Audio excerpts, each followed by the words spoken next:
पहला प्रश्न। मेरे इस प्रश्न का उत्तर अवश्य दें, ऐसी प्रार्थना है। गुरु दर्शन को कैसे आऊं? जब शिष्य गुरु के पास जाए तो कैसे जाए? गुरु के पास शिष्य किस तरह रहे, क्या क्या करे और क्या क्या ना करे, पूछा है विष्णु चैतन्य ने।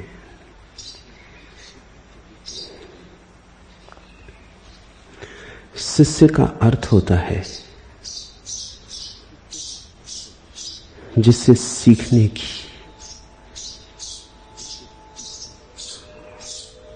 दुष्पूर आकांक्षा उत्पन्न हुई है, जिसके भीतर सीखने की प्यास जगी है। सीखने की प्यास साधारण नहीं होती, सिखाने का मन बड़ा साधारण है, सीखने की प्यास बड़ी असाधारण है। गुरु तो कोई भी होना चाहता है, शिष्य होना दुर्लभ है। जो तुम नहीं जानते वो भी तुम दावा करते हो जानने का, क्योंकि जानने के दावे में अहंकार की तृप्ति है। जिन बातों का तुम्हें कोई भी पता नहीं है उनका भी तुम उत्तर देते हो, क्योंकि ये तुम कैसे मानो कि उत्तर और तुम्हें पता नहीं। तुम ऐसी सलाहें देते हो जिनको कोई माने तो गड्ढे में गिरेगा, क्योंकि तुम किसी अनुभव से सलाह नहीं दे रहे हो, तुम तो सलाह देने का मजा ले रहे हो।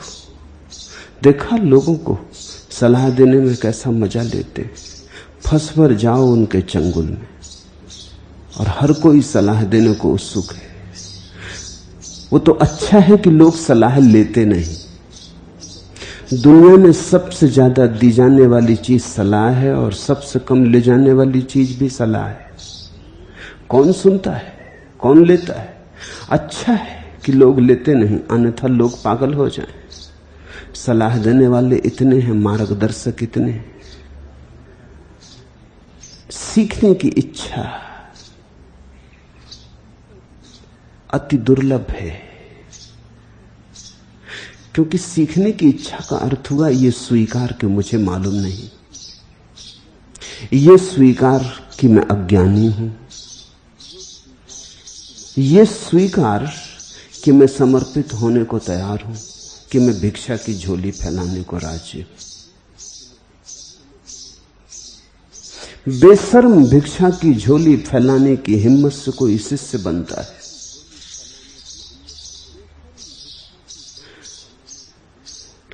लाग लपेट,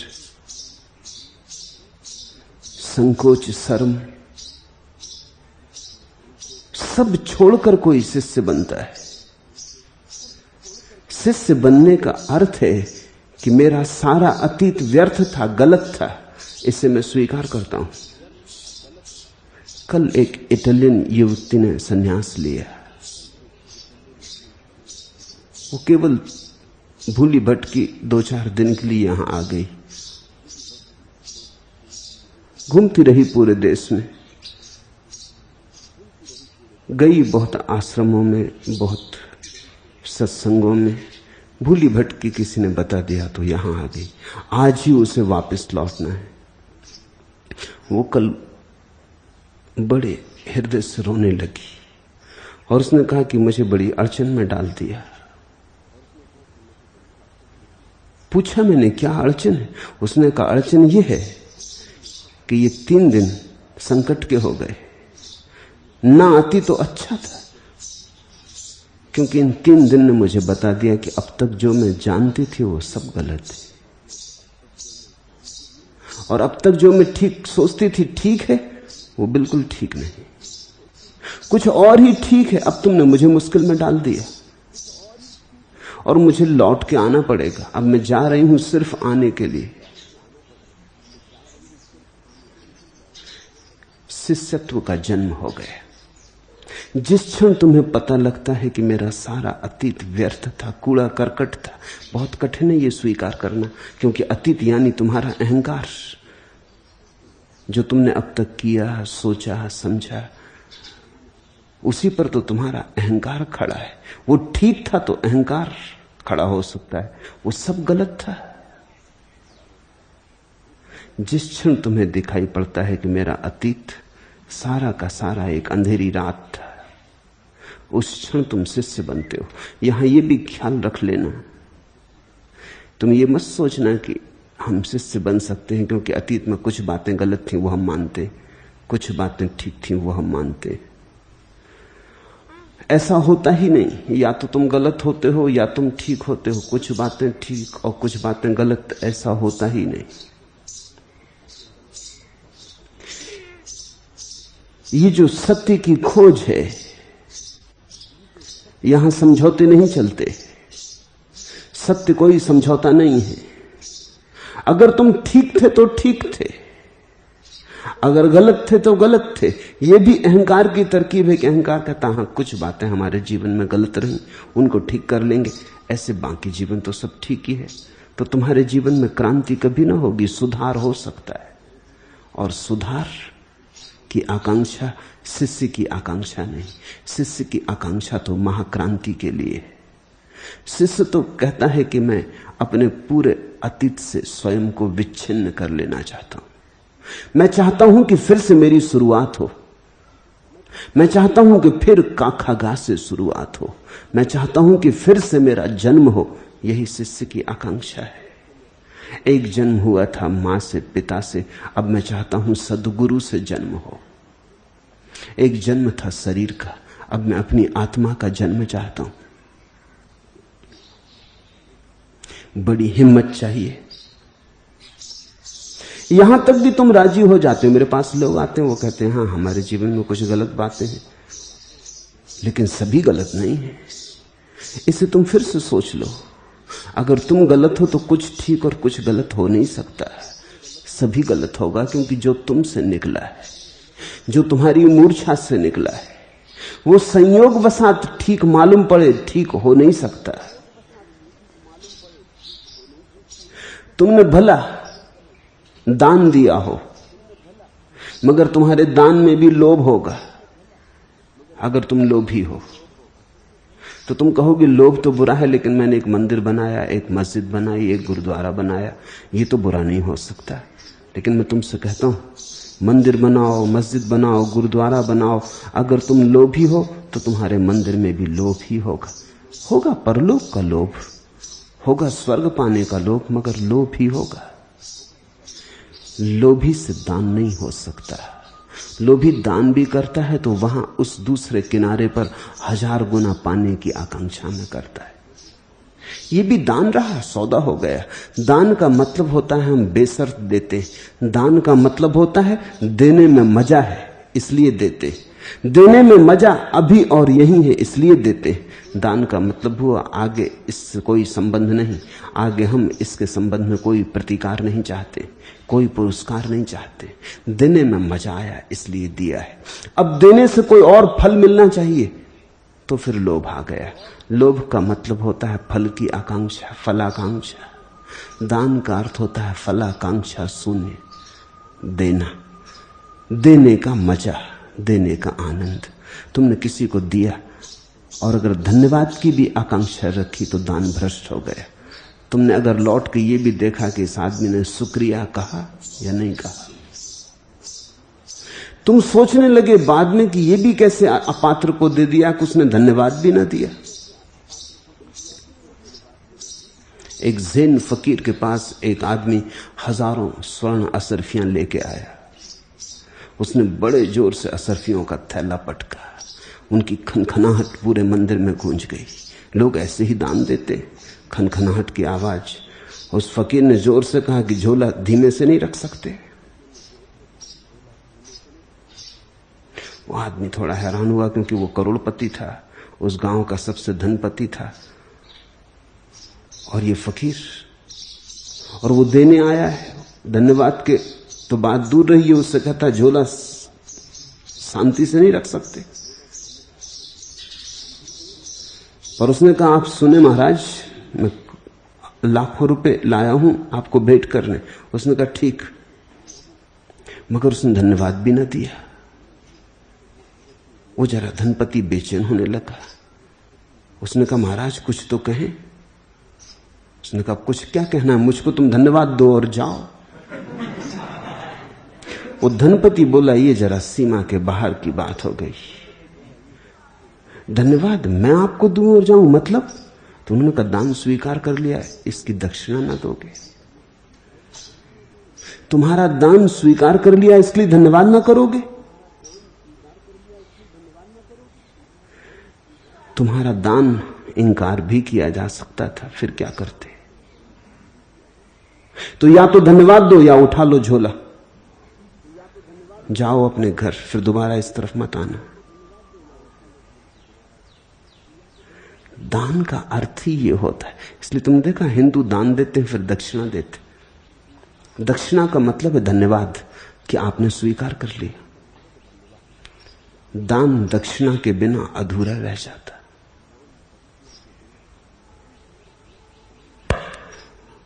लोभ से दिया गया दान तो दान नहीं, लोभ का ही विस्तार है। तुम अगर गलत हो तो तुम जो करोगे वो सब गलत होगा। तुम्हारा मंदिर जाना गलत, तुम्हारी पूजा गलत, तुम्हारी प्रार्थना गलत तुमसे निकलेगी, सही हो कैसे सकती? और अगर तुम सही हो तो तुम जो करोगे वो सही है। इसलिए तो कृष्ण अर्जुन को कह सके कि लड़, बस तू भीतर सही हो जा, तू भीतर परमात्मा से जुड़ जा, तू भीतर अनुभव कर ले कि मैं नहीं हूं, वही है। फिर तू काट, बेफिक्री से काट, फिर हिंसा में भी पाप नहीं। इसे तुम समझना। कृष्ण कह रहे हैं कि अगर तू परमात्मा को समर्पित होकर हिंसा भी करता है तो भी पाप नहीं।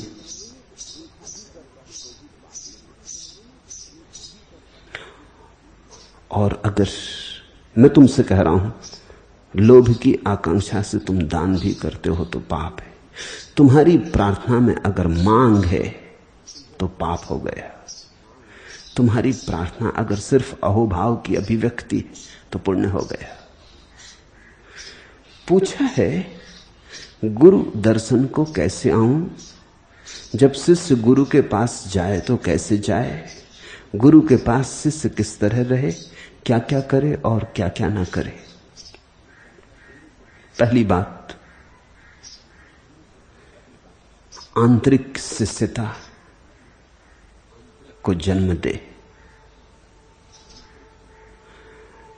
जो मैं कह रहा हूं उसे सुन के सीख लेना, उसका ज्ञान बना लेना, उससे स्मृति को परिपुष्ट कर लेना शिष्यता नहीं है। विद्यार्थी हो तुम, शिष्य नहीं। तो विद्यार्थी और शिष्य का भेद समझ लो। विद्यार्थी विद्या का अर्जन करता है, जो कहा जाता है उसे संयोजित करके रखता, उसकी मंजूसा बनाता है, उसको कंठस्थ करता है, जानकारी इकट्ठी करता है, उसकी बुद्धि ज्यादा संपन्न हो जाती, उसकी स्मृति ज्यादा भरी पूरी हो जाती। वो हर प्रश्न के उत्तर भीतर इकट्ठे करता जाता, वो संग्राहक है। जैसे कोई धन इकट्ठा करता है ऐसे वो ज्ञान इकट्ठा करता है। ये विद्यार्थी। शिष्य विद्यार्थी नहीं है, शिष्य आत्मार्थी है, शिष्य सत्यार्थी है। उसको इससे कोई आकांक्षा नहीं है कि स्मृति बहुत पुष्ट हो जाए, जानकारी का बहुत अंबार लग जाए। नहीं, इससे उसे प्रयोजन नहीं। वो चाहता है उसकी आत्मा प्रकट हो जाए। जानकारी रहे ना रहे, कोरा हो जाऊं फिक्र नहीं, मेरी आत्मा विकसित हो जाए। अंग्रेजी में दो शब्द हैं, बीइंग और नॉलेज, आत्मा और ज्ञान। विद्यार्थी की आकांक्षा नॉलेज ज्ञान की, शिष्य की आकांक्षा बीइंग की, आत्मा की। मैं और गहन हो जाऊं, और विराट हो जाऊं, और विस्तीर्ण हो जाऊं, मेरी सीमाएं टूटे, मैं आकाश में उड़ूं, विराट और विभु में मेरा प्रवेश हो जाए। जान लूं परमात्मा के संबंध में तो विद्यार्थी, कैसे परमात्मा हो जाऊं, कैसे उसमें डूब जाऊं, कैसे उसमें पक जाऊं और खो जाऊं, कैसे ये मेरी छोटी सी कलकल करती सरिता उसके सागर में तिरोहित हो जाए। तो विद्यार्थी तो कुछ लेने आता है, शिष्य कुछ खोने आता है। विद्यार्थी तो कूड़ा करकट इकट्ठा करके पोटरी बांध के चल देता है, शिष्य जाते वक्त पाएगा कि बचा ही नहीं। पोटली बांधनी तो दूर, जो आया था वो भी गया, खाली होकर लौटेगा शिष्य, विद्यार्थी भर के लौटेगा। विद्यार्थी दुनिया के बाजार में बेचने योग्य कुछ ले जाएगा, कमाएगा, शिष्य बिल्कुल शून्य होकर लौटेगा। शून्यता की तैयारी शिष्यत्व है, बड़ी कठिन है। रहीम का वचन है, अब रहीम मुश्किल पड़ी, गाढ़े दो काम, सांचे तो जग नहीं, झूठे मिले न राम। अब रहीम मुश्किल पड़ी, अब बड़ी झंझट में पड़े रहीम। गाढ़े दो काम, अब तो दोनों काम मुश्किल हो गए। सांचे तो जग नहीं, अगर सत्य की खोज करो तो बाजार खोता है, अगर सत्य की खोज करो तो संसार खोता है। सांचे तो जग नहीं, झूठे मिले न राम, और अगर झूठ से चलो तो परमात्मा की कोई उपलब्धि नहीं होती। अब रहीम मुश्किल पड़ी, शिष्य ऐसी ही मुश्किल में पड़ जाता है। अब रहीम मुश्किल पड़ी, गाढ़े दो काम।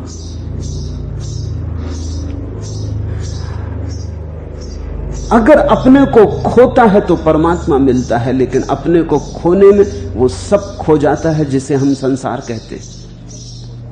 अपने को खोता है तो सत्य मिलता है, लेकिन अपने को खोने में वो सब खो जाता है जिसके कारण हम सत्य को खोजने निकले थे। अब रहीम मुश्किल पड़ी। जब तुम पहली दफा सत्य की खोज करने निकलते हो तो इसीलिए कि सत्य भी तुम्हारी मुट्ठी में हो। जब तुम परमात्मा की खोज करने निकलते हो तो इसीलिए कि और सब तो पा लिया, आप परमात्मा को भी पालें, ये चुनौती भी खाली न रह जाए। सुना है मैंने, महावीर गुजरते थे एक गांव से, उस नगर का महाअधिपति सम्राट उनके दर्शन को आया। प्रसेनजित उसका नाम था।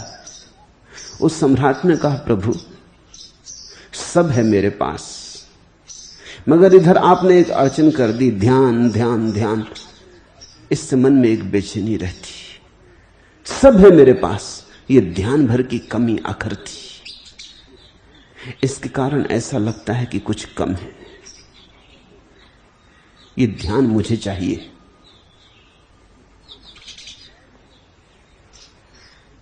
और मैं इस ध्यान को पाने के लिए जो भी आप मूल्य चुकाने को कहें, चुकाने को राजी। सुना होगा उसने, गांव में महावीर के आने से ध्यान की चर्चा होने लगी। वो जरा बेचैन हुआ होगा, उसके पास सब है, तिजोरी में सब बंद है, धन पद प्रतिष्ठा सब बंद है। देखा होगा खाता बही खोल के, ध्यान नहीं। ये क्या मामला है?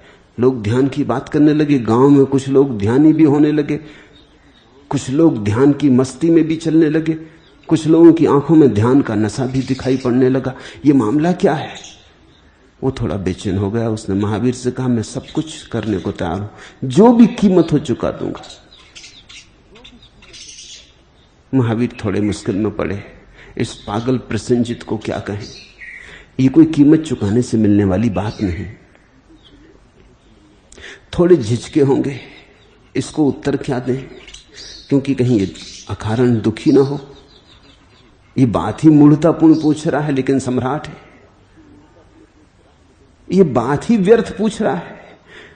उनको थोड़ा झिझकता देखकर प्रसेनजित ने कहा, आप संकोच ना करें, 1,00,000 असरफी, 2 लाख असरफी, 10 लाख असरफी, जितना कहें, मुंह मांगा देने को तैयार हूं। मगर ये बात अखरती कि गांव में कुछ लोग ध्यान की बात करते हैं, मेरे पास ध्यान नहीं। महावीर को मजाक सूझी। उन्होंने कहा, ऐसा करो, तुम्हारे गांव में एक गरीब आदमी, उसको ध्यान उपलब्ध हो गया, तुम उसी से खरीद लो। उसने कहा, ये आपने ठीक कहा, मैं अभी जाता। उस अपने रथ पे सवार होकर गरीब के झोपड़े पे पहुंच गया। गरीब तो घबरा गया। वो गरीब आदमी बाहर आके चरणों में गिर पड़ा। सम्राट ने कहा, फिक्र मत कर, जो तेरी मांग हो बोल, मुंह मांगा दाम देने को तैयार हूं। ये ध्यान क्या बला है, ये तू मुझे दे दे। और महावीर ने कहा कि तुझे मिल गया है। उसने कहा कि मिल तो गया है और मैं देने को भी तैयार हूं, लेकिन आप लेने को तैयार नहीं। सम्राट ने कहा, पागल हो, उसकी बातें कर रहा है। मैं जो भी मूल्य चुकाना हो चुकाने को तैयार हूं, तू कहता लेने को तैयार नहीं। उसने कहा, इसलिए तो मैं कहता हूं आप लेने को तैयार नहीं। आप ध्यान को भी कोई संपदा समझ रहे हैं। ये कोई वस्तु है जो मैं दे दूं, जिसका हस्तांतरण कर दूं? इसके लिए तो तुम्हें रूपांतरित होना पड़ेगा। ये मूल्य से नहीं मिलेगी। इसके लिए तो तुम्हें पूरा आत्म विसर्जन करना होगा। इसके लिए तो तुम जैसे हो वैसे न रहोगे। तुम्हारे भीतर एक नई चैतन्य, एक नई ऊर्जा का जन्म होगा तो मिलेगी। तुम मुझसे प्राण मांगो, मैं प्राण दे दूं, मगर ध्यान मत मांगो, क्योंकि ध्यान में कैसे दूं?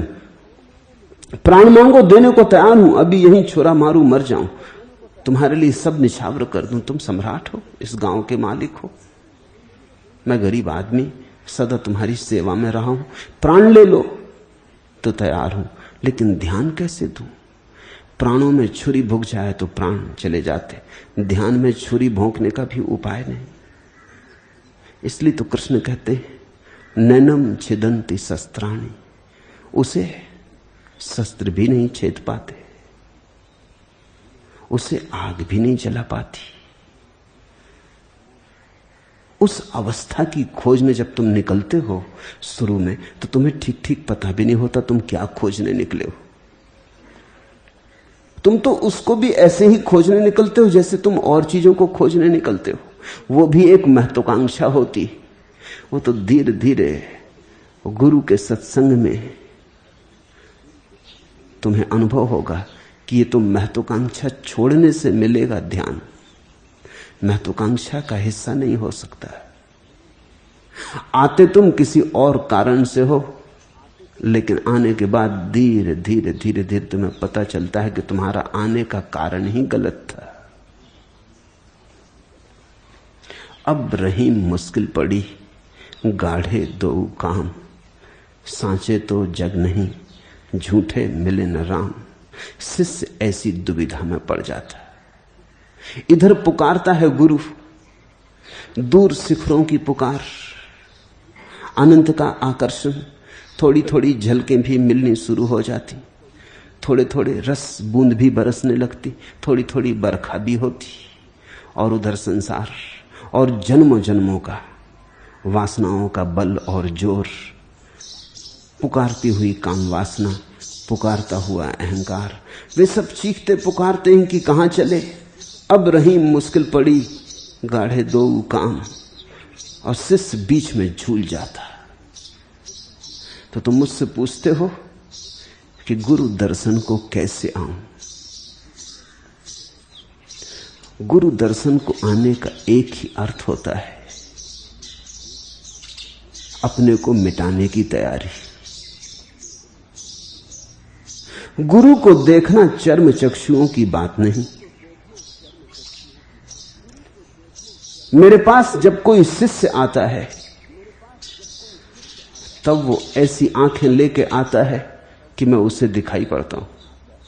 जब कोई विद्यार्थी आता है तब वो दूसरे ढंग की आंखें लेके आता है, उसे मैं दिखाई नहीं पड़ता। उसे भी दिखाई पड़ता हूं, लेकिन उसकी आंखों के अनुकूल। कोई मित्र आता है सहानुभूति से, प्रेम से समझने, उसे कुछ और दिखाई पड़ता हूं। कोई शत्रु आता है विवाद लिए मन में, शास्त्रार्थ लिए मन में, उसे कुछ और दिखाई पड़ता हूं। तुम्हारी आंख पर निर्भर है। अगर तुम शिष्य की भांति आना चाहते हो तो शून्य की भांति आना सीखो। जब मेरे पास आओ तो अपने को बाहर ही छोड़ आना। अगर तुम अपने को लेकर मेरे पास आए तो तुम ही तुमको दिखाई पड़ते रहोगे, तुम मुझे न देख पाओगे, मैं तुम्हारी ओट में पड़ जाऊंगा।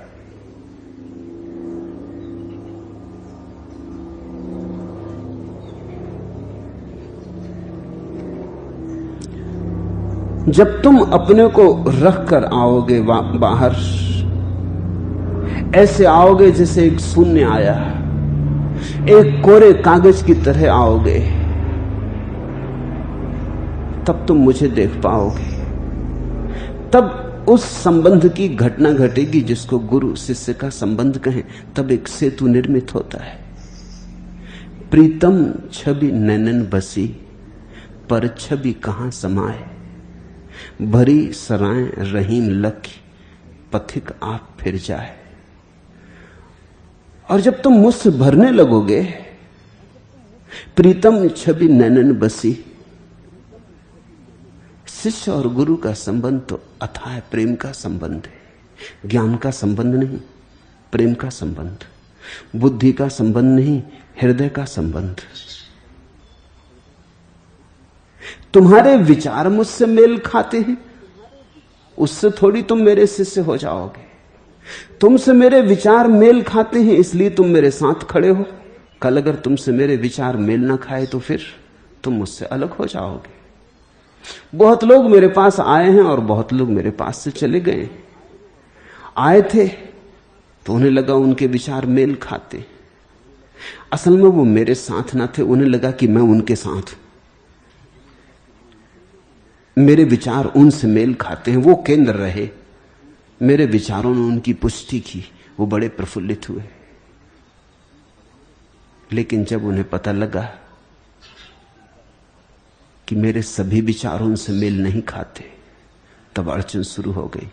तब वे न रुक सके, तब वे हट गए, तब वे घबरा गए।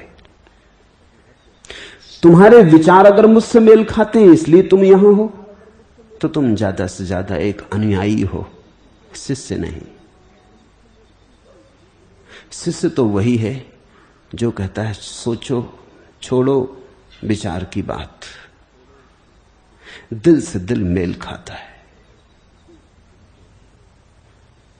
विचार ऊपर ऊपर की बातें हैं, दिल भीतर की बात है, आत्मा आत्मा से मेल खाती। और शिष्य ऐसा नहीं सोचता कि गुरु से मेरे विचार का मेल बैठता है, शिष्य ऐसा सोचता है कि मैं गुरु के साथ मेल खाता हूं। किसी दिन मेल ना खाए तो शिष्य अपने भीतर कारण खोजता है, उन कारणों को हटाता है ताकि फिर मेल खा जाए। जो लोग सोचते हैं कि मैं उनसे मेल खाऊं, जिस दिन भी अड़चन होती है मैं उनसे मेल नहीं खाता, वो मुझे छोड़ देते, क्योंकि उनमें तो बदलने का कोई सवाल ही ना, वो तो ठीक है ही। सत्य तो उन्हें मालूम ही है, वो सिर्फ आए थे प्रमाण पत्र खोजने। वो शायद मेरी परीक्षा को आए थे, या शायद मुझसे अपने सत्य को भरने आए थे। जो उनका सत्य है और सत्यतर मालूम होने लगे और एक गवाही मिल जाए, इसके लिए आए थे। लेकिन सत्य तो उनके पास है ही। जिस दिन मैं उनसे मेल नहीं खाता उसी दिन उनकी राह अलग हो जाती। शिष्य का जोड़ कुछ ऐसा है कि उसकी राह फिर अलग नहीं होती। प्रीतम छवि नैनन बसी, पर छवि कहां समाए। गुरु ऐसा छा जाता है भीतर, शिष्य गुरु के रंग में डूब जाता है, शिष्य गुरु के रंग में रंग जाता है। शिष्य बचता ही नहीं, गुरु ही उससे बोलने लगता है, गुरु ही उसमें नाचने लगता है, गुरु ही उसमें गुनगुनाने लगता है। धीरे धीरे शिष्य तो खो ही जाता है, गुरु की ही एक प्रति छवि निर्मित हो जाती, एक और गुरु की प्रतिमा खड़ी हो गई। भरी सराय रहीम लखी, पथिक आप फिर जाए। और जब सराय भरी हो तो पथिक वापस लौट जाते हैं। जब तुम्हारा हृदय गुरु से भरा हो तो बहुत से पथिक वापस लौट जाएंगे, जिनकी तुमने लाख लाख बार उपाय किया था हटाने का और ना हटा पाए थे, क्योंकि सराय खाली थी। जिन्हें तुमने बहुत बार सोचा था किस तरह छुटकारा हो, क्रोध से, काम से, लोभ से कैसे छुटकारा हो, और नहीं हो पाता था।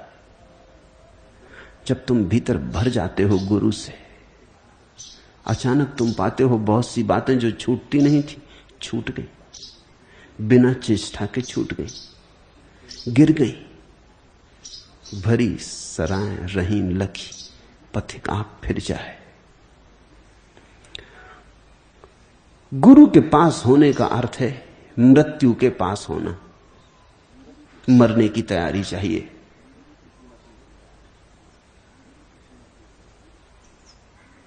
अगर गुरु नाराज भी हो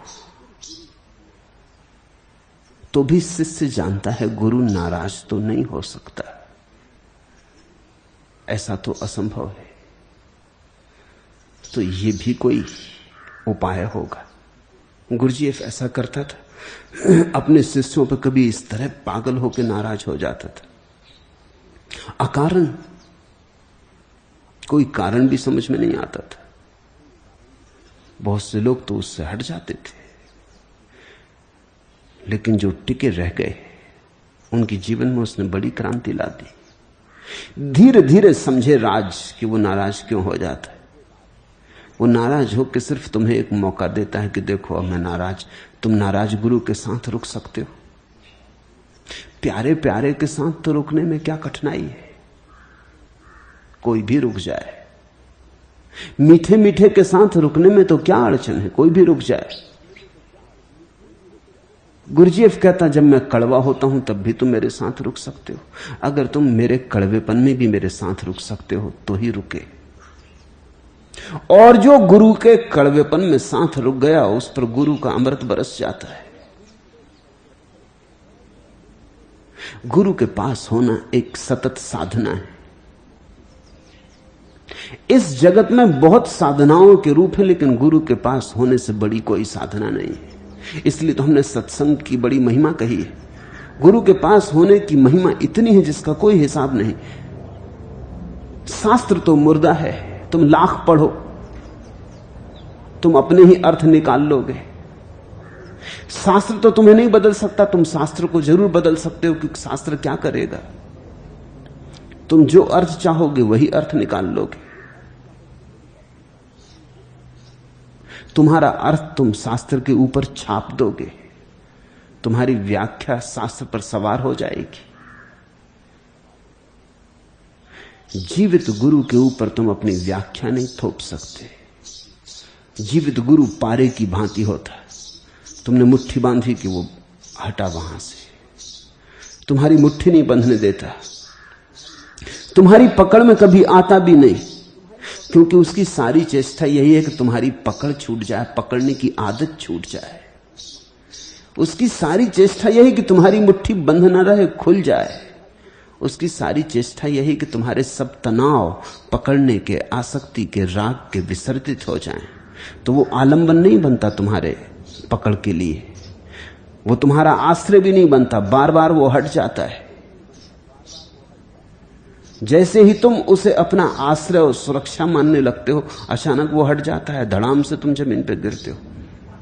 वो तुमसे ये कहना चाहता है कि मैं तुम्हें तुम्हारे पैर पर खड़ा करना चाहता हूं, मैं तुम्हें बल देना चाहता हूं कि तुम अपने पैर पर खड़े हो जाओ।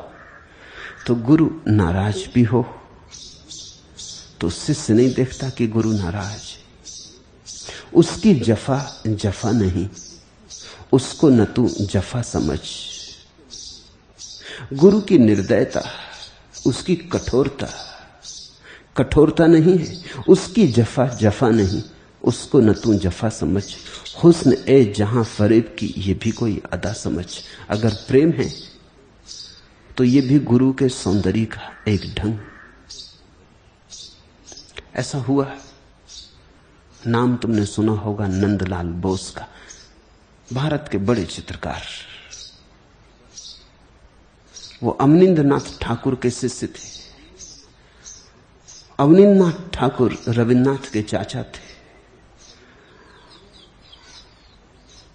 महाचित्रकार थे अवनींद्रनाथ। एक दिन रविन्द्रनाथ बैठे हैं अवनींद्रनाथ के साथ और नंदलाल आए, तब वो युवा थे। कृष्ण का एक चित्र बना के लाए थे। रविन्द्रनाथ ने अपने संस्मरणों में लिखा है कि ऐसा कृष्ण का सुंदर चित्र मैंने देखा ही नहीं। रविन्द्रनाथ खुद महाकवि थे, खुद भी बड़े चित्रकार थे, इसलिए उनकी परख पे तो कोई संदेह करने का सवाल नहीं। उन्होंने लिखा है कि मैं मंत्रमुग्ध हो गया, लेकिन मैं बड़ा चौंका अवनींद्रनाथ ने चित्र को एक नजर देखा और बाहर फेंक दिया, दरवाजे के बाहर, और नंदलाल से कहा कि इसको तुम दिखाने योग्य समझते हो? तुमसे अच्छे तो बंगाल के पटिए जो कृष्णाष्टमी पे 2-2 पैसे के कृष्ण के चित्र बना के बेचते हैं, वो बेहतर बना लेते। जाओ पटियों से सीखो। ये तो बड़ी कठोर बात थी, ये तो बड़ी निर्दय बात थी। ये तो रविन्द्रनाथ को भी लगा कि रोक दूं अपने चाचा को और कहूंगी जरा जाती हो रही, सीमा के बाहर हुआ जा रहा है मामला। मैंने ऐसा सुंदर चित्र नहीं देखा किसी का बनाया हुआ। रविन्द्रनाथ ने लिखा है, मैं तो ये भी कहने को तैयार था कि आपने भी कृष्ण के चित्र बनाए, मगर इसका मुकाबला नहीं। अवनींद्रनाथ के चित्र भी फीके हैं, ये रविन्द्रनाथ कहना चाहते थे, मगर गुरु शिष्य के बीच बोलना तो उचित नहीं। वो जाने, उनका डंग जाने, वो चुपचाप बैठे रहे अपने को संभाल के। नंदलाल ने पैर छुए, बाहर चला गया। 3 साल तक नंदलाल का कोई पता ना चला।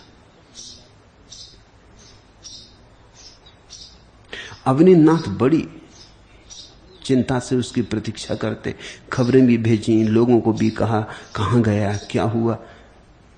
रविन्द्रनाथ अनेक बार उनसे कहे भी कि जाती थी। आपने उसको बुरी तरह चोट पहुंचा दी, उसके हृदय को आघात पहुंचा दिया। अवनींद्रनाथ रोते नंदलाल के लिए कि वो गया कहां। 3 साल बाद नंदलाल लौटे तो उनकी हालत बंगाल में जैसे गरीब चित्रकार होते हैं पटिए, उन जैसी हो गई थी। वही पुराने 3 साल पहले के कपड़े थे, फटे पुराने, पहचानना मुश्किल था। शक्ल बदल गई थी, काली हो गई थी, लेकिन वो फिर कुछ चित्र बना के ले आए थे और उन्होंने फिर पैर छुए और कहा आपने ठीक कहा था। इन 3 वर्षों में इतना सीखने मिला पटियों के पास, क्योंकि जो ख्याति नाम चित्रकार हैं वो तो अपने अहंकार के कारण बनाने लगते हैं। जिनकी कोई ख्याति नहीं, उनके चित्रों में एक निर्दोषता, एक सहजता है, वो सीखने को मिली। आपने खूब मुझे भेज दिया, आपकी बड़ी कृपा, अनुकंपा। रविन्द्रनाथ ने अवनींद्रनाथ को पूछा कि क्या मैं पूछ सकता हूं मामला क्या था? चित्र मुझे तो बहुत सुंदर लगा था। अवनींद्रनाथ ने कहा चित्र मुझे भी बहुत सुंदर लगा था, और आज मैं तुमसे सच कह देना चाहता हूं कि मैंने भी चित्र बनाए हैं, लेकिन उसका कोई मुकाबला नहीं। मगर फेंकना पड़ा, मजबूरी थी, क्योंकि नंदलाल से मुझे और भी बड़ी आशा थी। उस दिन अगर मैं कह देता कि ठीक सुंदर, वहीं नंदलाल रुक जाता। जब गुरु ने कह दिया ठीक सुंदर, हो गई बात, तो विकास अवरुद्ध हो जाता। अगर नंदलाल की प्रतिभा और बड़ी न होती तो मैंने उसे पुरस्कृत किया होता, लेकिन मैं जानता था और भी छिपा पड़ा है, अभी इसे और खींचा जा सकता है, अभी इसमें से और बड़ा शिखर प्रकट हो सकता है। उसकी जफा जफा नहीं, उसको न तू जफा समझ, हुस्न ए जहां फरेब की ये भी कोई अदा समझ। और ये पाठ धीरे धीरे गुरु से सीखने के बाद यही पाठ परमात्मा पर लागू हो जाता है। फिर परमात्मा दुख दे तो भी हुस्न ए जहां फरेब की ये भी कोई अदा समझ। फिर परमात्मा पीड़ा दे तो ये भी निखार का कोई उपाय समझ। फिर परमात्मा मृत्यु दे तो ये भी नए जीवन की कोई शुरुआत समझ।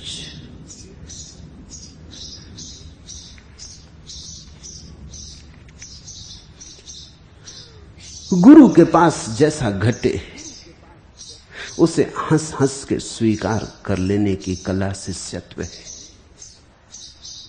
बेमन से, उदास होके, जबरदस्ती स्वीकार किया तो सारा मजा चला जाता है। स्वीकार होना चाहिए आनंदपूर्ण। जीत अगर किस्मत में नहीं है, मात सही, दिन जो नहीं तो रात सही, हमसे जहां तक मुमकिन हो ये मात ही हंसते हंसते खा ले। गाहे गाहे अंधियारे में बिजली चमके, गाहे गाहे हंस ले गा ले।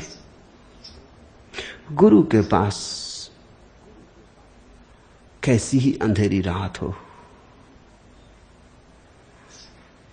वो जो बिजली चमकती है कभी कभी, उसको भी काफी समझना। अंधेरी रात में जो बिजली चमकती है उसे सौभाग्य समझना। शायद बिजली चमकने के लिए अंधेरी रात चाहिए। दिन में तो बिजली चमकने का मजा नहीं। शायद गुलाब की झाड़ी पर फूलों के लिए कांटे चाहिए ही। तो गुरु के पास बहुत सी अंधेरी रातें होंगी, उनकी गणना मत करना। कभी कभी बिजली चमक जाए, उसे हृदय में संजो कर रख लेना। बहुत कांटे गड़ेंगे, उनका हिसाब मत रखना। कभी कभी फूल की गंध आ जाए तो नाच लेना, गुनगुना लेना गीत धन्यवाद का। गाहे गाहे अंधियारे में बिजली चमके, गाहे गाहे हंस ले गा ले।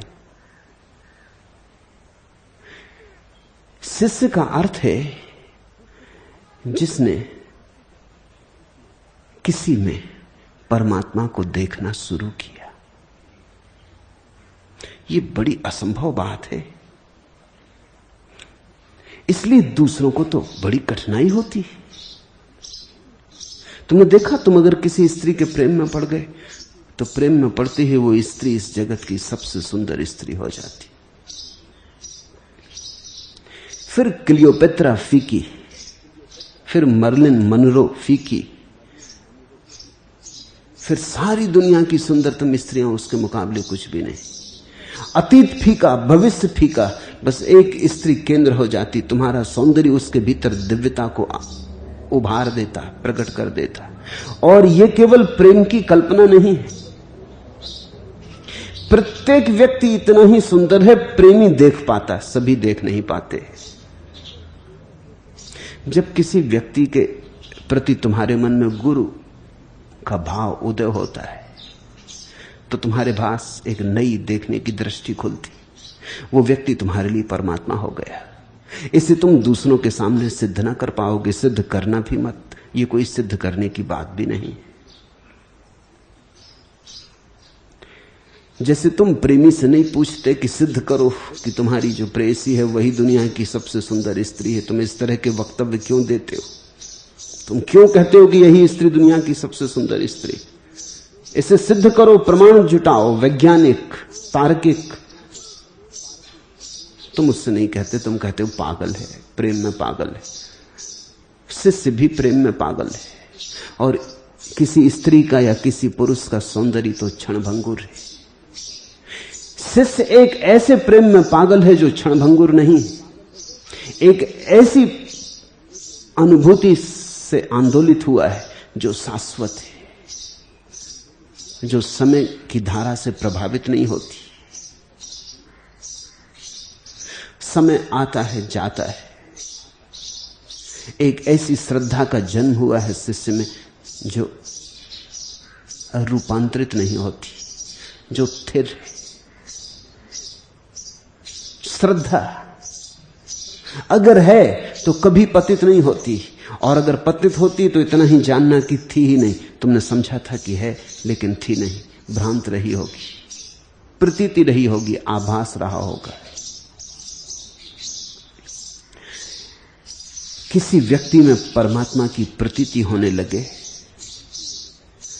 ये बहुत असंभव घटना है, क्योंकि हमारा अहंकार बाधा आता है। हमारा अहंकार ये तो मानने को राजी होता ही नहीं कि हमसे कोई श्रेष्ठतर हो सकता है।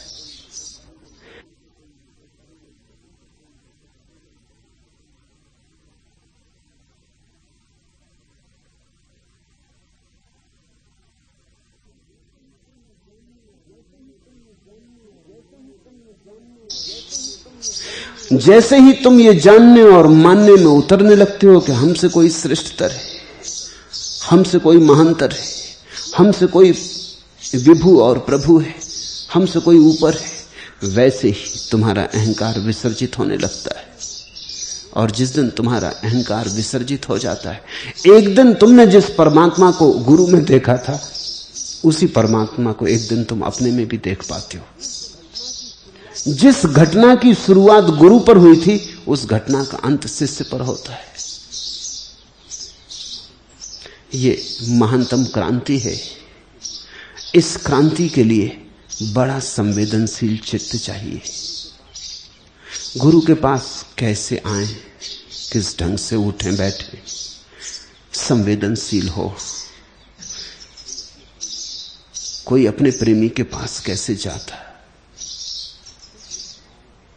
कैसे भावों के फूल सजा लेता भीतर, कैसे पवित्र हृदय को लेके जाता। पापी से पापी भी जब किसी के प्रेम में पड़ता है तो उन क्षणों में पुण्यात्मा हो जाता है। हत्यारे से हत्यारा आदमी भी अपनी प्रेसी की हत्या तो नहीं करता। चोर से चोर आदमी भी अपने बेटे के खीसे से तो पैसे नहीं चुरा लेता। तुमने देखा प्रेम का क्रांतिकारी रूप। दुष्ट से दुष्ट आदमी के पास भी उसकी प्रेसी तो रात निश्चिंत सो जाती। ये तो फिक्र नहीं होती कि रात को कहीं उठ के गला ना काट दे, ये आदमी हत्यारा है। नहीं, जहां प्रेम है वहां पवित्रतम की अभिव्यक्ति शुरू हो जाती। चोर भी आपस में एक दूसरे को धोखा नहीं देते। मैत्री, डाकू एक दूसरे के प्रति बड़े निष्ठावान होते। दुकानदार इतने निष्ठावान नहीं होते। और डाकू अगर वचन दे दे तो पूरा करेगा, दुकानदार का कोई पक्का भरोसा नहीं। बुरे से बुरा आदमी भी प्रेम की छाया में रूपांतरित हो जाता है, कुछ और का और हो जाता है। तो गुरु के पास जब आओ तो अति प्रेम, संवेदना, उत्फुल्लता, आनंद, रसमग्न आओ। उदास नहीं,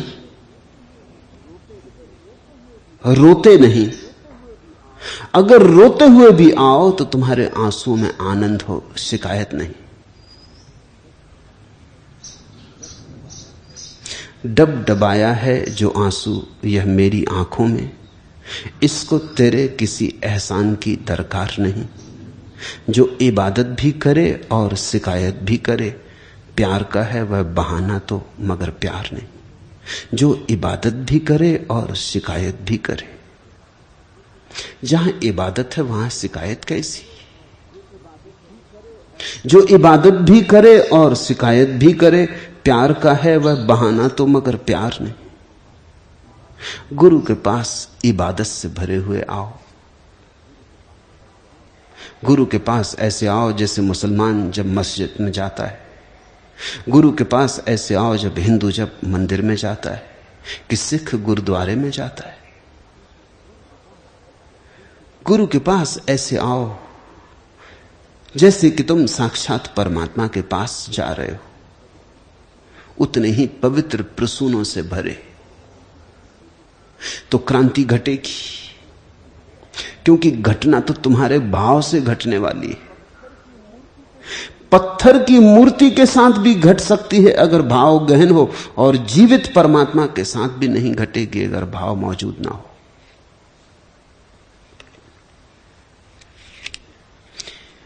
गुरु के पास होना सुखद ही सुखद नहीं है, ये मैं जानता हूं,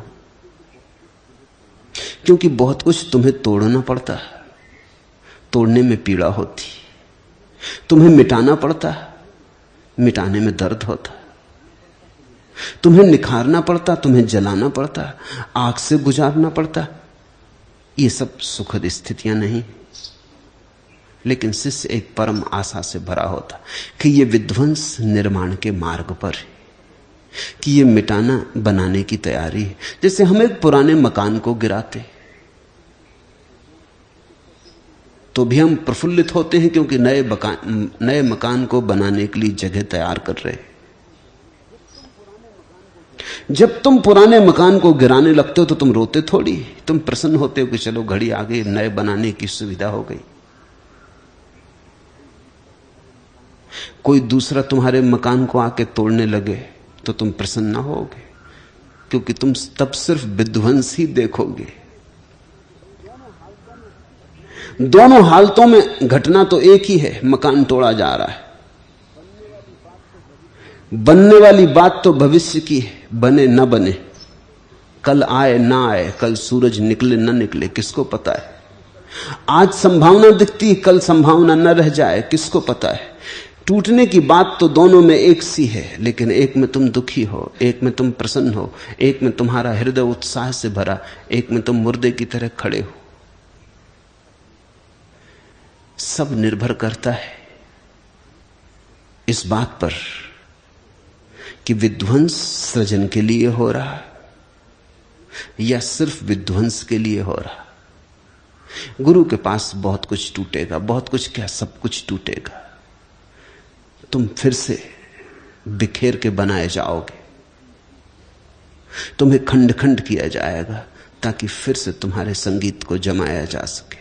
तुम्हारी वीणा अस्त व्यस्त है, तार उल्टे सीधे कसे, इसलिए जहां संगीत पैदा होना चाहिए वहां केवल संताप पैदा हो रहा है। जहां आनंद का जन्म हो वहां सिर्फ नरक निर्मित हो रहा है। तुम्हारी दशा अति विकृत है। सोने में बहुत मिट्टी मिल गई है, बहुत कूड़ा करकट मिल गया है। जन्मों जन्मों तक सोना मिट्टी कूड़ा करकट में पड़ा रहा है। आग से गुजारना पड़ेगा। आग में वही जल जाएगा जो तुम नहीं हो, वही बचेगा जो तुम हो। शुद्ध कुंदन, शुद्ध स्वर्ण होकर तुम निकलोगे, लेकिन आग से गुजरना पीड़ा तो है ही। जख्म ए जिगर जो मुंद मिल गम में नहीं हुआ न हो, दर्द की इंतहा को तू शौक की इब्तदा समझ। घाव एकदम से न भरे न भरे, जख्म ए जिगर जो मुंद मिल गम में नहीं हुआ न हो। जख्म एकदम से न भरे न भरे, घाव तत्क्षण भर भी नहीं सकता। दर्द की इंतहा को तू शौक की इब्तदा समझ। और पीड़ा की चरम सीमा भी आ जाए तो तू ये याद रखना कि पीड़ा की चरम सीमा प्रेम की शुरुआत है। दर्द की इंतहा को तू शौक की इब्तदा समझ।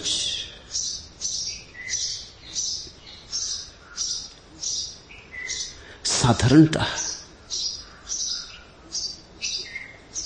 हम सब सुख के आकांक्षी, दुख से भयभीत, सुख के लिए आतुर। मिलता दुख ही है, आतुरता आतुरता ही रह जाती, प्यास प्यास ही रह जाती, तृप्ति होती कहां। सुख तो केवल उनको मिलता है जो दुख से गुजरने के लिए राजी हो जाते। इस दुख से गुजरने का नाम ही तपश्चर्या है। गुरु के पास होना, मैंने कहा मृत्यु के पास होना है, तपश्चर्या है। तुम्हें निखारा जाएगा, तुम्हें उघाड़ा जाएगा, तुम्हें मिटाया जाएगा, तुम्हें पहुंचा जाएगा, तुम्हारे भीतर छुपी हुई संभावनाओं को चेताया जाएगा, चुनौती दी जाएगी। श्रम होगा, तप होगा, तभी तुम उसे पा सकोगे जिसे पाए बिना जीवन में कभी शांति नहीं। तभी तुम उसे पा सकोगे जिसे पाकर फिर पाने की और कोई दौड़ नहीं रह जाती। गुरु तुम्हें राह थोड़ी दिखाता है, सिर्फ राह दिखाने की बात होती तो बड़ा सरल हो जाता मामला। इतना ही थोड़ी कि तुमसे कह दिया ऐसा कर लो। वस्तुतः तो जो गुरु तुम्हें सिर्फ राह दिखाता रहे कि ऐसा कर लो, वो बातचीत कर रहा है। गुरु तुम्हें करवाता है, राह दिखाता नहीं, राह पर धक्के देता है, राह पे चलाता भी है। तुम अपने से चल भी ना पाओगे, तुम जड़ हो गए हो, पक्षाघात तुम्हारे अंगों में समा गया है। तुमसे लाख बार कहा गया है कि यह है राह, चलो। तुमने सुन भी लिया, तुमने समझ भी लिया, चले तुम कभी नहीं। संत अगस्तीन ने कहा है कि जो मुझे करना चाहिए वो मुझे मालूम है, लेकिन वो मैं करता नहीं, और जो मुझे नहीं करना चाहिए वो भी मुझे मालूम है, लेकिन वही मैं करता हूं। तुम्हें भी मालूम है क्या ठीक है, अब राह क्या बतानी। ऐसा आदमी तुम पा सकते हो जिसको पता नहीं कि ठीक क्या है। सबको पता है, सबको पता सही क्या गलत क्या, लेकिन इससे क्या होता है, राह बताने से क्या होता है। कोई चाहिए जो तुम्हें चलाए। एक मंजिले राह ए इसकी उसको कोई खबर नहीं। मंजिले राह ए इसकी उसको कोई खबर नहीं। राह दिखाए जो तुझे उसको न रहनुमा समझ। वो जो ऐसा दूर खड़े होकर राह बता दे उसको रहनुमा मत समझ लेना। रहनुमा तो तुम्हारे साथ चलेगा, तुम्हारे आगे, तुम्हारे पीछे, तुम्हारे पूरब, तुम्हारे पश्चिम। रहनुमा तो तुम्हें घसीट देगा, रहनुमा तो तुम्हें धकाएगा, रहनुमा तो तुम्हें दौड़ाएगा। रहनुमा तो वहां तक आएगा जहां तुम हो और वहां तक ले जाएगा जहां तुम्हें होना चाहिए। रहनुमा तो ऐसा है जैसे कि कोई बाप अपने बेटे का हाथ पकड़ के चलता हो। मंजिले राह ए इसकी उसको कोई खबर नहीं। राह दिखाए जो तुझे उसको न रहनुमा समझ। राह ही दिखाना होता तो मील के पत्थर पर लगे तीर के निशान बता देते हैं, आदमियों की जरूरत है। राह ही दिखाना हो तो शास्त्र दिखा देते हैं, शास्त्रा की जरूरत है। फिर शास्त्र और शास्त्रा में फर्क क्या रहेगा, फिर गीता और कृष्ण में फर्क क्या रहेगा, अगर राह ही दिखानी हो। कृष्ण ने अर्जुन को राह ही थोड़ी दिखाई, बड़ा संघर्ष किया, अर्जुन को खींच खींच के निकाला बाहर उसके अंधियारे से, जगाया उसकी नींद से, हिलाया डुलाया। कई तरफ अर्जुन ने भागने की कोशिश की, सब तरफ से द्वार दरवाजे बंद किए, भागने ना दिया। खूब प्रश्न उठाए, खूब संदेह किए, उन सब की तृप्ति की। अंततः ऐसी हालत में ला दिया जहां सिवाय कृष्ण को मानने के और कृष्ण के साथ चलने के कोई उपाय ना रहा।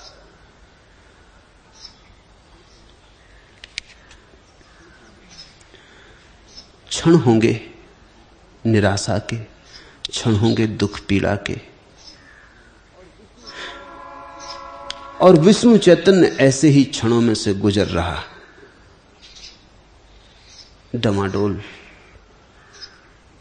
दुविधा से भरा। मगर घबराने की कोई बात नहीं, सभी को ऐसे ही गुजरना पड़ता, स्वाभाविक है, इसमें विशेष कुछ भी नहीं। सभी डमाडोल होते, सभी पहले हजार तरह की चिंताओं में, शंकाओं में, संदेहों में भरते। धीरे धीरे धीरे धीरे निखार आता है। यह दर्द विराट जिंदगी में होगा परिणत।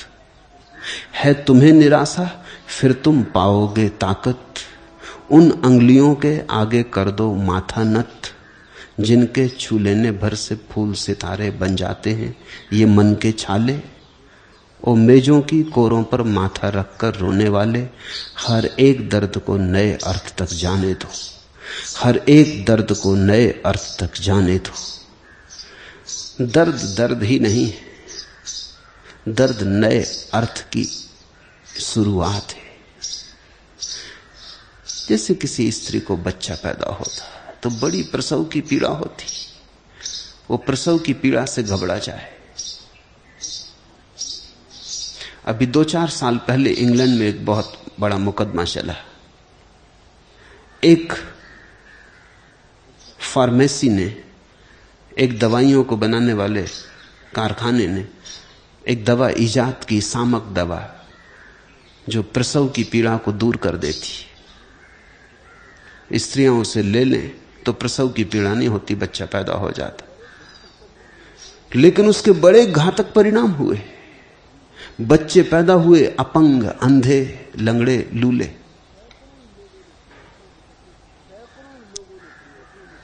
सैकड़ों लोगों ने प्रयोग किया और अब सैकड़ों मुकदमे चल रहे हैं उस फार्मेसी पर कि उन्होंने उनके बच्चों की हालत खराब कर दी।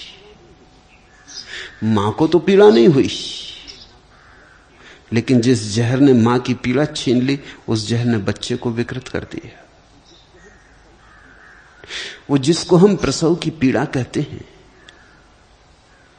वो स्वाभाविक है, वो आवश्यक है, वो होनी ही चाहिए। उसको रोकना खतरनाक है। जापान अकेला राष्ट्र है जिसने कानून बनाया है कि प्रसव पीड़ा को रोकने के लिए कोई दवा इजाद नहीं की जा सकती। बड़ी समझदारी की बात है। सिर्फ अकेला राष्ट्र सारी दुनिया में, क्योंकि प्रसव पीड़ा बच्चे के जीवन की शुरुआत है। मां को ही पीड़ा होती है ऐसा नहीं है, बच्चे को भी पीड़ा होती है, लेकिन उस पीड़ा से ही कुछ निर्मित होता है। मैंने सुना है एक किसान परमात्मा से बहुत परेशान हो गया। कभी ज्यादा वर्षा हो जाए, कभी ओले गिर जाएं, कभी पाला पड़ जाए, कभी वर्षा ना हो, कभी धूप हो जाए, फसलें खराब होती चली जाएं, कभी बाढ़ आ जाए और कभी सूखा पड़ जाए। आकर उसने कहा कि सुनो जी, तुम्हें कुछ किसानी की अकल नहीं, हमसे पूछो। परमात्मा कुछ मौज में रहा होगा उस दिन। उसने कहा अच्छा तुम्हारा क्या ख्याल है? तो कहा कि 1 साल मुझे मौका दो, जैसा मैं चाहूं वैसा मौसम हो, देखो कैसा दुनिया को सुख से भर दूं, धन धान्य से भर दूं। परमात्मा ने कहा ठीक 1 साल तेरी मर्जी होगी, मैं दूर रहूंगा। स्वभावतः किसान को जानकारी थी, काश जानकारी ही सब कुछ होती। किसान ने जब धूप चाही तब धूप मिली, जब जल चाहा तब जल मिला, बूंद भर कम ज्यादा नहीं, जितना चाहा उतना मिला। कभी धूप, कभी छाया, कभी जल, ऐसा किसान मांगता रहा और बड़ा प्रसन्न होता रहा, क्योंकि गेहूं की बालें आदमी के ऊपर उठने लगी। ऐसी तो फसल कभी न हुई थी। कहने लगा अब पता चलेगा परमात्मा को, कोई न मालूम कितने जमाने से आदमियों को नाहक परेशान करते रहे। किसी भी किसान से पूछ लेते, हल हो जाता मामला। अब पता चलेगा। गेहूं की बालें ऐसी हो गई जैसे बड़े बड़े वृक्ष हों, खूब गेहूं लगे। किसान बड़ा प्रसन्न था, लेकिन जब फसल काटी तो छाती पे हाथ रख के बैठ गया। गेहूं भीतर थे ही नहीं, बालें ही बालें थी, भीतर सब खाली था। वो तो चिल्लाया है कि हे परमात्मा ये क्या हुआ? परमात्मा ने कहा अब तू ही सोच, क्योंकि संघर्ष का तो तूने कोई मौका ही ना दिया। ओले तूने कभी मांगे ही नहीं, तूफान कभी तुमने उठने न दिया, आंधी कभी तूने चाही नहीं। तो आंधी, अंधड़, तूफान, गड़गड़ाहट बादलों की, बिजलियों की चमचमाहट, तो इनके प्राण संग्रहित न हो सके। ये बड़े तो हो गए लेकिन पोचे। संघर्ष आदमी को केंद्र देता है, नहीं तो आदमी पोचा रह जाता। इसलिए तो धनपतियों के बेटे पोचे मालूम होते। जब धूप मिली धूप मिल गई, जब पानी चाहा पानी, न कोई अंधड़ न कोई तूफान। तुम धनपतियों के घर में कभी बहुत प्रतिभाशाली लोगों को पैदा होते न देखोगे। पोचे, गेहूं की बाल ही बाल होती, गेहूं भीतर होता नहीं। थोड़ा संघर्ष चाहिए, थोड़ी चुनौती चाहिए। जब तूफान हिलाते हैं और वृक्ष अपने बल से खड़ा रहता है, बड़े तूफानों को हरा के खड़ा रहता है, आंधियां आती हैं, गिराती हैं और फिर गेहूं की बाल फिर खड़ी हो जाती, तो बल पैदा होता है। संघर्षण से ऊर्जा निर्मित होती। अगर संघर्षण बिल्कुल ना हो तो ऊर्जा सुप्त की सुप्त रह जाती। प्रसव पीड़ा मां के लिए ही पीड़ा नहीं, बेटे के लिए भी पीड़ा है। लेकिन पीड़ा से जीवन की शुरुआत है। और सुबह, नहीं तो पोचा रह जाएगा बच्चा, उसमें बल ना होगा। और अगर बिना पीड़ा के बच्चा हो जाएगा तो मां के भीतर जो बच्चे के लिए प्रेम पैदा होना चाहिए वो भी पैदा ना होगा। क्योंकि जब हम किसी चीज को बहुत पीड़ा से पाते हैं तो उसमें हमारा एक राग बनता है। तुम सोचो, हिलरी जब चढ़ के पहुंचा हिमालय पर तो उसे जो मजा आया वो तुम हेलीकॉप्टर से जाके उतर जाओ तो थोड़ी आएगा। उसमें सारी क्या है? हेलीकॉप्टर भी उतार दे सकता है, क्या अड़चन है? मगर तब बात खो गई। तुमने श्रम ना किया, तुमने पीड़ा ना उठाई, तो तुम पुरस्कार कैसे पाओगे? यही गणित बहुत से लोगों के जीवन को खराब किए। मंजिल से भी ज्यादा मूल्यवान मार्ग है। अगर तुम मंजिल पर तत्क्षण पहुंचा दिए जाओ तो आनंद न घटेगा। वो मार्ग का संघर्षण, वो मार्ग की पीड़ाएं, वो इंतजारी के दिन, वो प्रतीक्षा की रातें, वो आंसू, वो सब सम्मिलित, तब कहीं अंततः आनंद घटता है। हर एक दर्द को नए अर्थ तक जाने दो। तो विष्णु चैतन्य, दर्द है मुझे पता है, आने में भी तुम मेरे पास डरते हो वो भी मुझे पता है। घबराओ मत, आओ, अपने को बाहर छोड़ के आओ। बैठो मेरे पास एक शून्य कोरी किताब की तरह, ताकि मैं कुछ लिख सकूं तुम पर। लिखे लिखाए मत आओ, गुदे गुदाए मत आओ, अन्यथा मैं क्या लिखूंगा? तुम मुझे लिखने का थोड़ा मौका दो। खाली आओ ताकि मैं तुम में उंडेलूं अपने को और भर दूं तुम्हें। शास्त्रों से भरे मत आओ। शास्त्र तो मैं तुम्हारे भीतर पैदा करने को तैयार हूं, तुम्हें शास्त्र लेके आने की जरूरत नहीं। तुम सिद्धांतों तर्कों के जाल में मत पड़ो। तुम आओ चुप, तुम आओ हृदयपूर्वक, भाव से भरे। मुझे एक मौका दो ताकि तुम्हें निखारूं, तुम्हारी प्रतिमा गढ़ूं।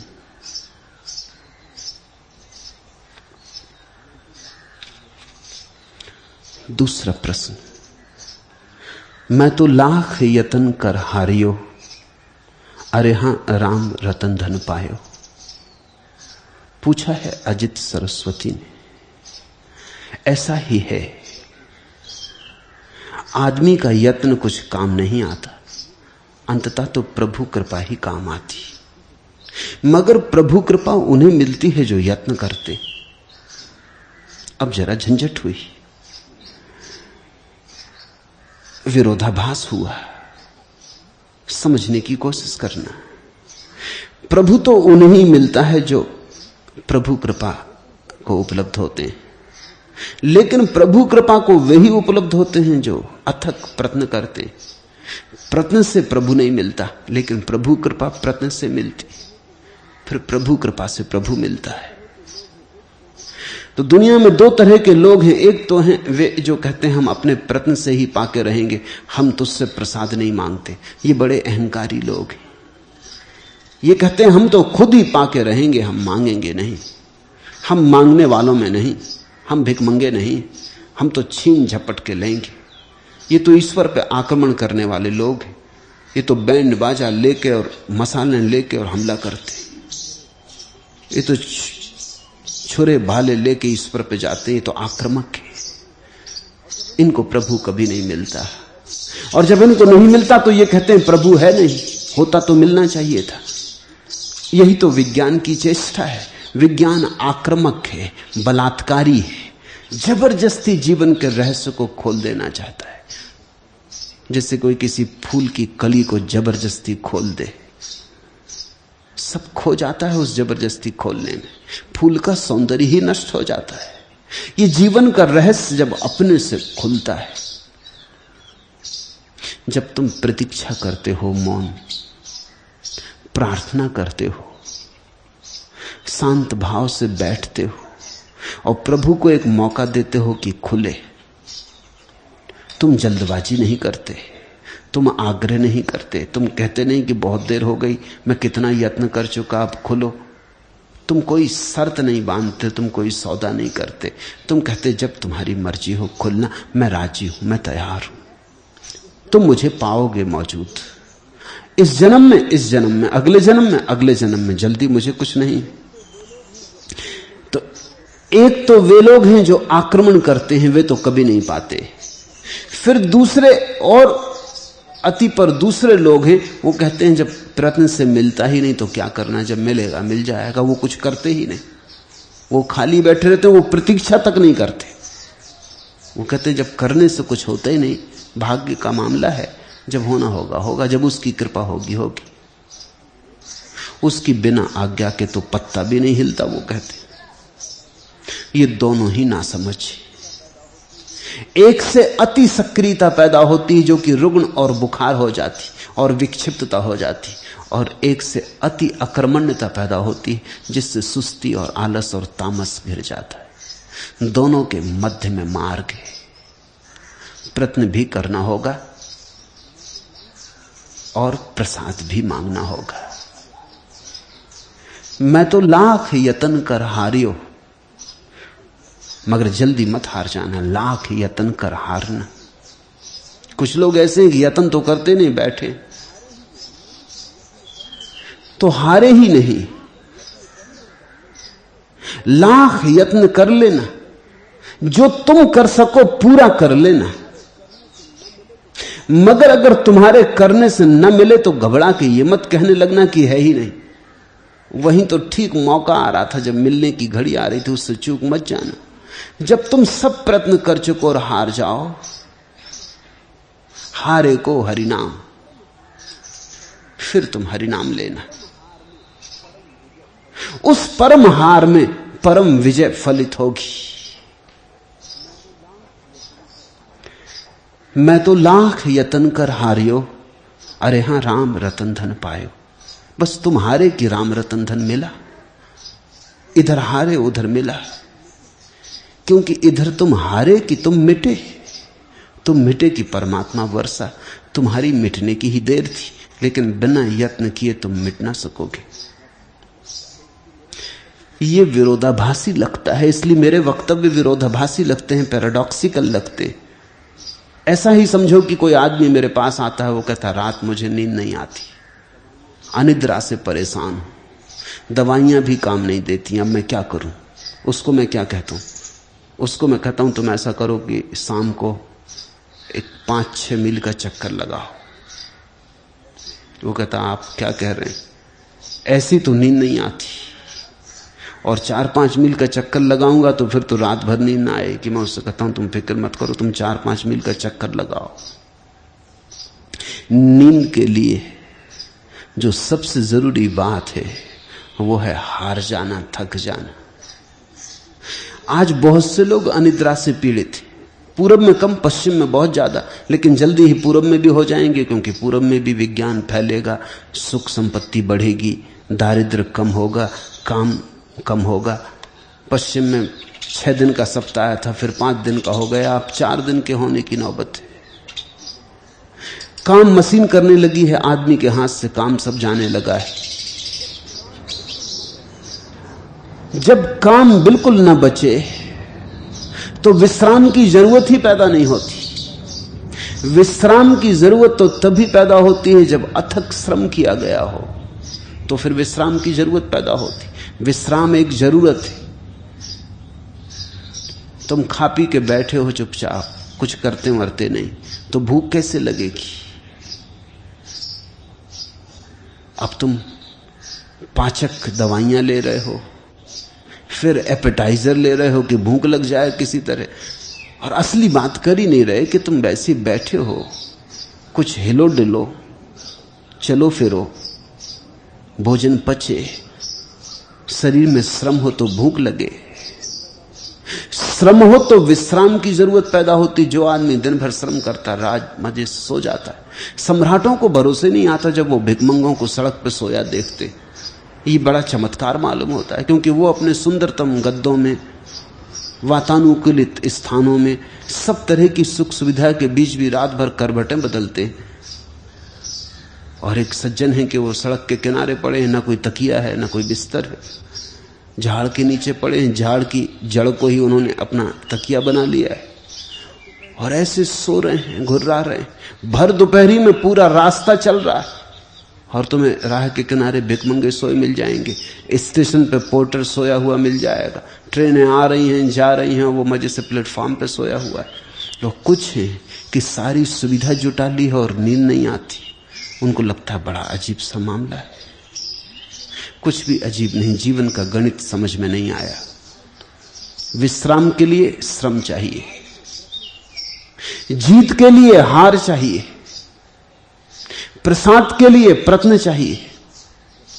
तो तुम अपनी तरफ से तो जब लाख यत्न कर लोगे तभी वो घड़ी आती जहां तुम कहते हो अब मेरे किए कुछ भी नहीं होता प्रभु, अब जो मैं कर सकता था कर चुका। लेकिन तुम हकदार तभी हो जब तुम कह सको कि जो मैं कर सकता था कर चुका, मैंने कुछ उठाना छोड़ा। ऐसी कोई बात मैंने नहीं छोड़ी है जो मैं कर सकता था और मैंने न की हो। अब मेरे किए नहीं होता, अब तुम संभालो। तो तत्क्षण संभाल लिए जाते हो। अरे हां, राम रतन धन पायो। ऐसी घटना घटती है, रहे शौक से अब हटा चाहता हूं, कशिश हुस्न की देखना चाहता हूं।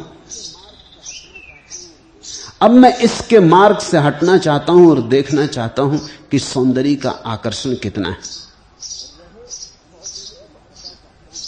रहे शौक से अब हटा चाहता हूं, अब मैं प्रेम के मार्ग से हटता हूं। कशिश हुस्न की देखना चाहता हूं, अब मैं देखना चाहता हूं कि परमात्मा का आकर्षण कितना। मैं हटूं और तुम खींचो। अब तक मैं खींचता था, तुम्हारा पता ना चलता था। अभी मैं दौड़ता था और तुम मिलते ना थे, अब मैं रुकता हूं। रहे शौक से अब हटा चाहता हूं, कशिश हुस्न की देखना चाहता हूं। अब तुम्हीं पे छोड़ता हूं, अब देखें, अब तुम मुझे ढूंढो। मैंने बहुत ढूंढा, सब मैंने उपाय कर लिए, अब तुम मुझे ढूंढो।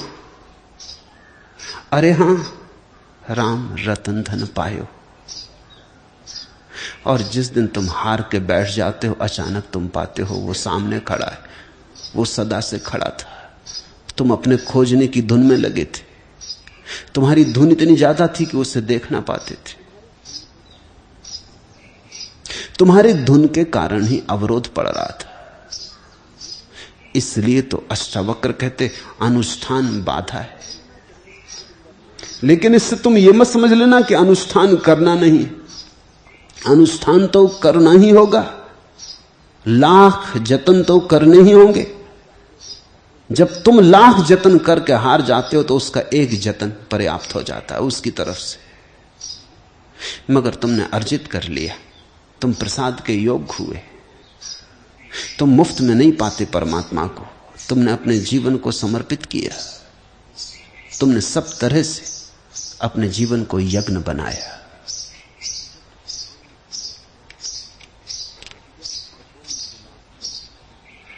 जब कपोल गुलाब पर शिशु प्रात के, सूखते नक्षत्र जल के बिंदु से, रश्मियों की कनक धारा में नहा, मुकुल हंसते मोतियों का अर्घ दे।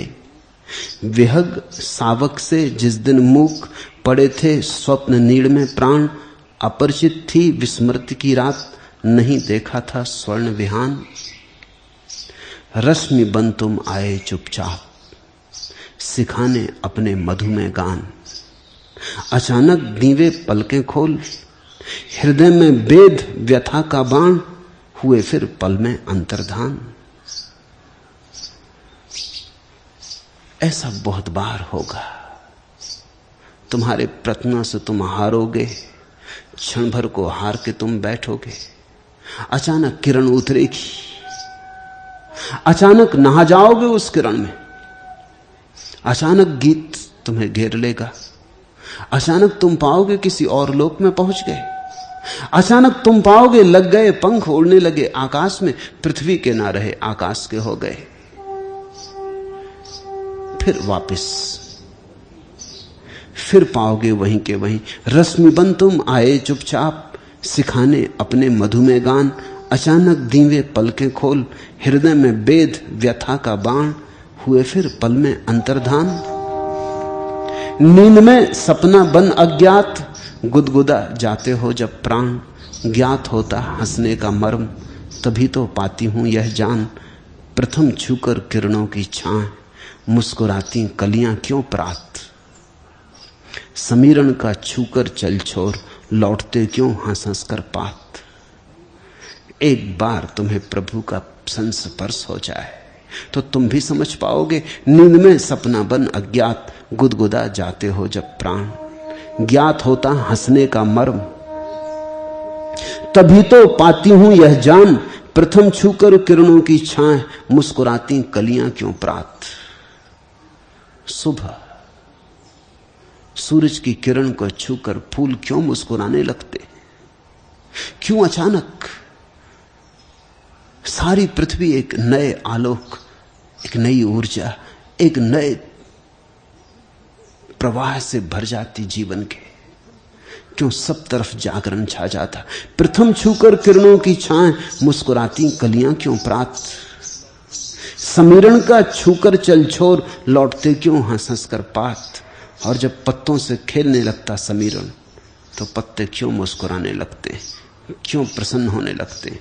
जब प्रभु की किरण तुम्हें छुएगी तभी तुम जान पाओगे ये प्रकृति में जो उत्सव चल रहा है क्या है।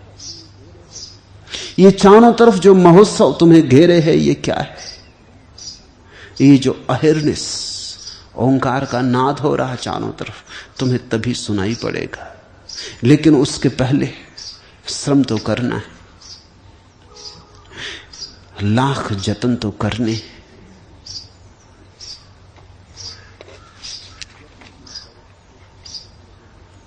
यत्न तुम करो, प्रभु प्रतीक्षा करता।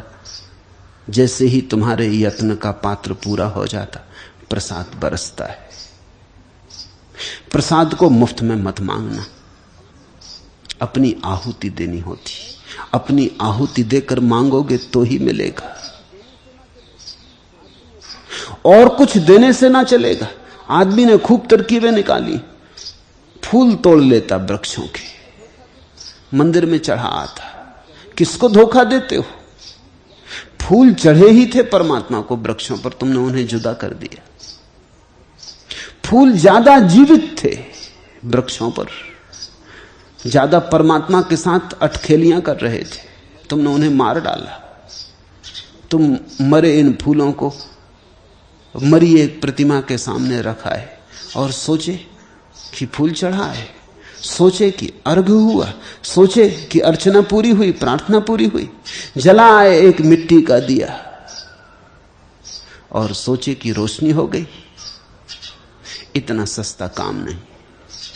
जलाना होगा दिया भीतर प्राणों का, और चढ़ाना होगा फूल अपने ही परम चैतन्य के विकास का। अपना ही सहस्त्रार, अपना ही सहस्त्र दलों वाला कमल जिस दिन तुम चढ़ाओगे उस दिन ये सिर अपना ही चढ़ाना होगा। आदमी खूब चालाक है, उसने नारियल निकाल लिया है। नारियल आदमी जैसा लगता, सिर जैसा, इसलिए तो उसको खोपड़ा कहते, खोपड़ी। उसमें दो आंखें भी होती, दाढ़ी मूछ सब उसमें होती। नारियल चढ़ा है, सिंदूर लगा है, अपने रक्त की जगह सिंदूर लगा है, अपने सिर की जगह नारियल चढ़ा है, अपने सहस्त्रार की जगह और किन्हीं फूलों के, वृक्षों के फूल छीन लिए, उनको चढ़ा है। किसको धोखा देते हो?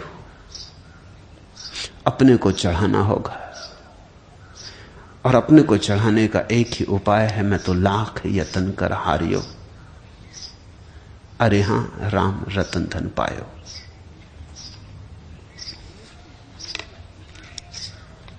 आखिरी प्रश्न। जनक के जीवन में एक अपूर्व प्रसंग है। भूमि से प्राप्त सीता और सीता के आसपास जन्मी रामलीला का। कृपा करके रामलीला को आज हमें समझाएं।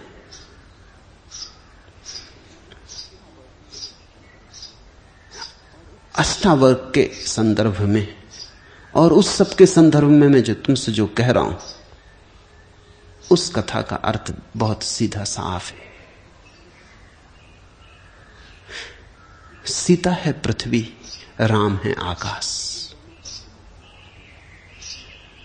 उन दोनों का मिलन ही रामलीला है, पृथ्वी और आकाश का मिलन। और रामलीला प्रत्येक के भीतर घट रही है। तुम्हारी देह सीता है, तुम्हारी आत्मा राम। तुम्हारे भीतर दोनों का मिलन हुआ है, पृथ्वी और आकाश का, मर्त्य का और अमृत का। तुम्हारे भीतर दोनों का मिलन हुआ है। और उस सब में जो भी घट रहा है सभी रामलीला है।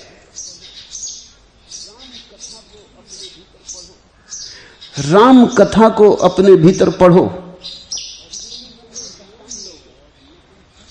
और जिस दिन तुम ये पहचान लोगे कि तुम न तो राम हो और न तुम सीता हो, तुम तो रामलीला के साक्षी हो, दृष्टा हो, उसी दिन रामलीला बंद हो जाती। जाना है सीता और राम के ऊपर। रामलीला लोग देखने जाते हैं, वहां क्या खाक मिलेगा। भीतर रामलीला चल रही, वहीं बैठ के देखो, तुम देखने वाले बन जाओ। रामलीला देखने से कहते हैं बड़ा लाभ होता, पुण्य होता। वो पुण्य अगर मेरी बात समझ में आ जाए तो होता है। ये जो सीता और राम का मिलन तुम्हारे भीतर हुआ, ये जो पृथ्वी और आकाश मिले, ये जो पदार्थ और चैतन्य का मिलन हुआ, इसको मंच बना लो, ये होने दो। तुम दर्शक होकर बैठ जाओ, तुम दृष्टा बन जाओ, तुम साक्षी हो जाओ। जैसे ही तुम साक्षी हुए, तुम लीला के पार हो गए।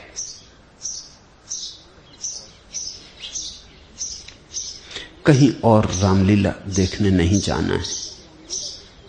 प्रत्येक के भीतर जन्मती है रामलीला, और जब तक रामलीला चलती रहती तब तक संसार चलता रहता। जिस दिन तुम्हारा साक्षी जग जाता है और रामलीला बंद हो जाती, उसी दिन संसार तिरोहित हो जाता है। बहुत दिन देख ली रामलीला, लेकिन जिस ढंग से देखी उसमें थोड़ी भूल है। वो भूल ऐसी है कि तुम रामलीला देखते देखते ये भूल ही जाते हो कि तुम दृष्टा हो। ये भी रोज होता है। तुम फिल्म देखने जाते हो, तुम भूल जाते हो कि तुम देखने वाले हो, तुम फिल्म का अंग बन जाते हो। जब पहली दफा 3 डायमेंशनल फिल्म बनी और लंदन में दिखाई गई, तो लोगों को समझ में आया कि हम कितने भूल जाते। 3 डायमेंशनल जो फिल्म है, उसमें तो बिल्कुल ऐसा लगता है जैसे साक्षात व्यक्ति आ रहा है। एक घुड़सवार घोड़े पे दौड़ता है, एक भाला लिए आता है, और ठीक आके पर्दे पर वो भाला फेंकता है। पूरा हाल झुक गया, आधा इस तरफ आधा उस तरफ, भाले से बचने के लिए। एक क्षण को झूठ सच हो गया। इस झूठ के सच हो जाने का नाम माया है। बंगाल में बड़े प्रसिद्ध विचारक हुए ईश्वरचंद्र विद्यासागर। वो रामलीला देख रहे थे या कोई और नाटक देख रहे थे, सभी नाटक रामलीलाएं। और नाटक में एक पात्र है जो एक स्त्री के साथ बलात्कार करने की चेष्टा कर रहा है। वो इतनी बदतमीजी कर रहा है और वो इतनी कठोरता कर रहा है कि ईश्वरचंद्र विद्यासागर जो सामने ही बैठे थे पंक्ति में भूल गए कि ये नाटक। निकाल लिया जूता और चढ़ गए मंच पर, लगे पीटने उस अभिनेता को। अभिनेता ने ज्यादा होशियारी की, वो हंसने लगा। उसने जूता पुरस्कार की तरह लेके अपनी छाती से लगा लिया। माइक पर खड़े होकर उसने कहा कि धन्य मेरे भाग, मैंने तो कभी सोचा नहीं था कि मैं इतना कुशल अभिनेता हो सकता हूं कि ईश्वरचंद्र विद्यासागर धोखा खा जाएं। ऐसे ज्ञानी धोखा खा गए। तो इस जूते को लौटाऊंगा नहीं, ये तो मेरा पुरस्कार हो गया, इसको तो अब याददाश्त के लिए रखूंगा। और बहुत प्रमाण पत्र मुझे मिले हैं, मेडल मिले हैं, मगर इससे बड़ा कोई भी नहीं मिला। ईश्वरचंद बड़े सकुचाए, जैसी होश आया कि मैं कर क्या बैठा। ईश्वरचंद्र जैसा बुद्धिमान आदमी खो गया नाटक में। सभी बुद्धिमान ऐसे ही खो गए। जब तुम देखते हो नाटक को तो तुम भूल ही जाते हो कि तुम दृष्टा हो। वो जो चल रहा है धूप छाया का खेल मंच पर, पर्दे पर, वही सब कुछ हो जाता है। ऐसा ही घट रहा है भीतर। ये जो रामलीला तुम्हारे जीवन में घटी है, सीता और राम के मिलन पर, पृथ्वी और आकाश के मिलन पर, इसमें तुम बिल्कुल खो गए हो, तल्लीन हो गए। तुम भूल ही गए कि तुम सिर्फ दृष्टा हो। करो याद, जगो अब। जागते ही तुम पाओगे पर्दा शून्य हो गया, न वहां राम है न वहां सीता है। खेल समाप्त हुआ। इस खेल की समाप्ति को हम कहते हैं मुक्ति, मोक्ष, निर्वाण। हरिओम तत्सत। आज इतना है।